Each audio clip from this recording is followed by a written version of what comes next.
Hi everyone, welcome to my channel. तो रुक्मणी प्रकाशन static G के क्वेश्चन बैंक सेट आज हमारा 74 और 75 होगा।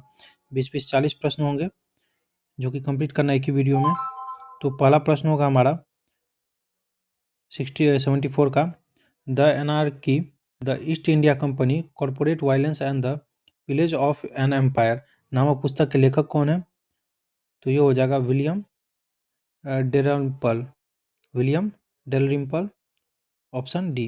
भारतीय तटरक्षक के सहयोग से भारतीय नौसेना द्वारा संचालित अपहरण रोधी अभ्यास का नाम क्या है? तो यह है अपहरण। ऑप्शन नंबर ए अपहरण ही है। निम्नलिखित में से कौन 1857 के विद्रोह से संबंधित नहीं था? विद्रोह से 1857 विद्रोह से संबंधित नहीं था। जो था वो जान लेते हैं। कुंवर सिंह थे, बेगम हजरत महल, मंगल पांडे। भगत सिंह नहीं थे। ऑप्शन सी हमारा राइट हो जाएगा। भारत के संविधान की किस अनुसूची का मिलान उसकी सामग्री के साथ गलत ढंग से किया गया है? तो देख लेते हैं। यह जो किया गया है हमारा ऑप्शन ए ही हो जाएगा। दूसरी अनुसूची, 8वीं अनुसूची में भाषाएं दी हुई है, 22 भाषाएं। यही हमारा गलत हो गया।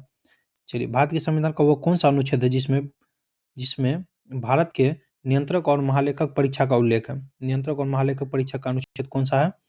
तो ये हो जाएगा हमारा ऑप्शन नंबर ए 148। 148। मानव शरीर में कोशिकाओं की खोज किसने की थी? कोशिकाओं की खोज किसने की थी मानव शरीर में? तो आसान सा प्रश्न है, रॉबर्ट हुक ने। Option number A Robert Hooke.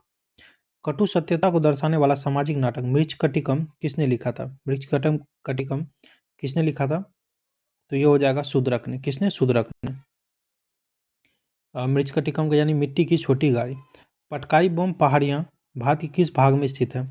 Patkai बम पहाड़ियाँ भारत के किस राज्य में स्थित है? किस भाग में स्थित है? तो ये हो जाएगा हमारा भारत के पूर्वी भाग में। ऑप्शन डी भारत के पूर्वी भाग। गोटाबाया राजपक्षी की राष्ट्रीयता क्या है? गोटाबाया राजपक्षी की राष्ट्रीयता क्या है? तो ये होगा हमारा श्रीलंकाई। ऑप्शन नंबर ए श्रीलंकाई। जल की अस्थायी कठोरता दूर करने के लिए डैश का उपयोग किया जाता है? जल की अस्थायी कठोरता दूर करने के लिए डैश का उपयोग किया जाता है? Option number C washing soda. Washing soda, option C हो जाएगा हमारा राइट। चलिए आगे बढ़ते हैं। Question number 11। क्वेश्चन नंबर 11 है हमारा कि निम्नलिखित में से युद्ध में कला के किस स्वरूप का पंजाब और पश्चिम बंगाल राज्य में प्रदर्शन किया जाता है? तो यह किया जाता है लाठी। ऑप्शन नंबर ए लाठी का। राणा सांगा के नेतृत्व में राजपूत सेना और बाबर के बीच खानुआ यानी खानवा की लड़ाई किस वर्ष हुई थी? खानवा की लड़ाई याद रख लीजिए, राणा सांगा और बाबर के बीच हुई थी। तो इसका जो आंसर आ जाएगा हमारा 1527 में। Option C 1527। निम्नलिखित में से कौन आंध्र केसरी के नाम से जाने जाते थे? आंध्र केसरी के नाम से जाने जाते थे। तो यह होगा हमारा ऑप्शन नंबर सी टी प्रकाशम। ऑप्शन सी टी प्रकाशम। निम्नलिखित में से कौन सा कथन गलत है? कौन सा इनमें से गलत है? तो यही हमारा मिल गया ऑप्शन नंबर बी कि दाब को मापनी इकाई को मीटर में निरूपित किया जाता है। यही हमारा गलत हो जाएगा। बाकी पीतल 30% जस्ता और 70% तांबे का मिश्रण है पीतल जो है। तीसरा गोलमेज सम्मेलन किस वर्ष आयोजित किया गया था? तीसरा गोलमेज सम्मेलन किस वर्ष आयोजित किया गया था? तो ये हो जाएगा हमारा ऑप्शन नंबर बी 1932 में। 30, 31 और 32 ध्यान रखिएगा। पहला 30, दूसरा 31, तीसरा 32। निम्नलिखित में से किसकी पहचान विडाल परीक्षण से की जा सकती है? किसकी पहचान जो विडाल परीक्षण से की जा सकती है? तो ये हो जाएगा हमारा ऑप्शन नंबर सी टाइफाइड ज्वर का। टाइफाइड ज्वर का। नृत्य और उनके मूल राज्यों के संदर्भ में निम्नलिखित से कौन सा युग्म सही है? कौन सा इनमें से सही है? तो सत्रिया मणिपुर ये गलत हो जाएगा हमारा। असम हो जाएगा सत्रिया। कलरीपायट्टू ये भी गलत हो जाएगा कर्नाटक। तो ये यक्षगान कर्नाटक। ऑप्शन बी हमारा राइट हो जाएगा। चलिए आगे चलते हैं। जैन के दर्शन के अनुसार जीन शब्द का अर्थ है, जीन शब्द का अर्थ है जैन दर्शन के अनुसार। तो यह है हमारा ऑप्शन बी विजेता। ऑप्शन बी विजेता। भारत में राष्ट्रीय खेल दिवस किस तिथि को मनाया जाता है? तो बहुत बार पूछा जाने वाला प्रश्न है 29 अगस्त को। ऑप्शन बी 29 अगस्त। इनमें से किस राज्य में अशोक की जलोढ़ शिला राजाज्ञा स्थित है? Rock edict. तो ये हो जाएगा हमारा option B Odisha. Option B Odisha. चलिए नेक्स्ट स्टेट पे चलते हैं। ये हो जाएगा 75 हमारा। पहला प्रश्न होगा हमारा 75 का, पृथ्वी पर ज्ञात सर्वाधिक घनत्व वाले स्थिर तत्व का नाम बताएं। तो ये होगा हमारा osmium. Option A osmium. Propane में क्रमशः कितने कार्बन और हाइड्रोजन परमाणु होते हैं? प्रोपेन में क्रमशः कितने कार्बन और हाइड्रोजन परमाणु होते हैं? तो ये होगा 3 और 8। ऑप्शन ए 3 और 8। निम्नलिखित में से किस पशु को भारत के राष्ट्रीय प्रतीक में स्थान नहीं मिला है?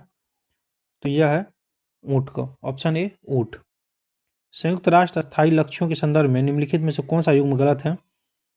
तो यह होगा गुणवत्ता शिक्षा SDG 3।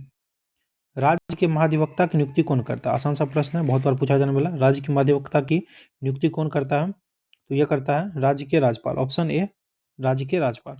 स्वराज पार्टी की स्थापना का क्या उद्देश्य था? स्वराज पार्टी की स्थापना का क्या उद्देश्य था? तो ये उद्देश्य हो जाएगा हमारा वैधानिक तरीका से सरकार की नीतियों का विरोध करना। ऑप्शन बी हो जाएगा। निम्नलिखित में से कौन सा पृथ्वी का बाह्यतम ठोस भाग है? बाहरी ठोस भाग? तो ये हो जाएगा हमारा भूपर पट्टी। ऑप्शन बी भूपर पट्टी हो जाएगा। नेक्स्ट है टॉर डैश की एक इकाई है। टॉर किसकी इकाई है? तो ये होगा हमारा ऑप्शन बी दाब की। दाब की। नागरिक उड्डयन मंत्रालय के कार्यक्रम UDAN में एक किसका संक्षिप्त अक्षर है? मतलब संक्षिप्त रूप है ए। तो ये हो जाएगा हमारा ऑप्शन बी आम का। ऑप्शन ए आम का। चलिए क्वेश्चन नंबर 10 देखते हैं हम लोग। रामसर सम्मेलन का लक्ष्य डैश का संरक्षण करना है? तो आर्द्र भूमि का। ऑप्शन बी आर्द्र भूमि का। ऑप्शन बी हो जाएगा। निम्नलिखित में से किस राज्य की सीमा मध्य प्रदेश की सीमा के साथ नहीं मिलती है? मध्य प्रदेश की सीमा के साथ नहीं मिलती है, तो ये हो जाएगा हमारा ओडिशा। ऑप्शन सी ओडिशा हो जाएगा। निम्नलिखित में से कौन सा विद्वान आर्यों के तिब्बत गृह सिद्धांत से संबंधित है? कौन सा विद्वान जो आर्यों के तिब्बत गृह सिद्धांत से संबंधित है? तो यह होगा हमारा Dayanand Saraswati. Option B Dayanand Saraswati. Great Indian novel किसके द्वारा लिखा गया है? तो ग्रेट इंडियन नोवेल किसके द्वारा लिखा गया है? तो ये हो जाएगा 13 का हमारा ऑप्शन सी हो जाएगा, शशि थरूर। ऑप्शन सी हो जाएगा। बेंजीन अणु की संरचना आबंधन कोण कितना होता है? तो बेंजीन अणु के आबंधन संरचना के आबंधन में कोण कितना होता है?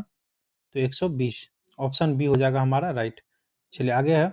हवा में ध्वनि का वेग कितना होता है? हवा में ध्वनि का वेग कितना होता है 25 डिग्री सेल्सियस पर? तो ये हो जाएगा हमारा ऑप्शन ए डी हो जाएगा 343 मीटर पर सेकंड। 343 मीटर पर सेकंड। निम्नलिखित में किस में सैट्रिक एसिड विद्यमान था? Citric acid. तो आसान सा प्रश्न है, ये हो जाएगा नींबू। नींबू हो जाएगा ऑप्शन ए। परमादेश के समादेश का क्या अर्थ है? तो ये होगा हमारा 17 का ऑप्शन सी हमारा आदेश है। ऑप्शन सी हो जाएगा। निम्नलिखित में किस विटामिन की कमी से रतौंधी होता है? सभी को पता है option A vitamin A. Vitamin A हो जाएगा। नीलगिरी पहाड़ियों के दक्षिणी छोर पर स्थित दर्रे को क्या कहते हैं? नीलगिरी पहाड़ियों के दक्षिणी छोर पर स्थित दर्रे को क्या कहते हैं? तो यह होगा पलक्कड़ की खाई। पलक्कड़ की खाई।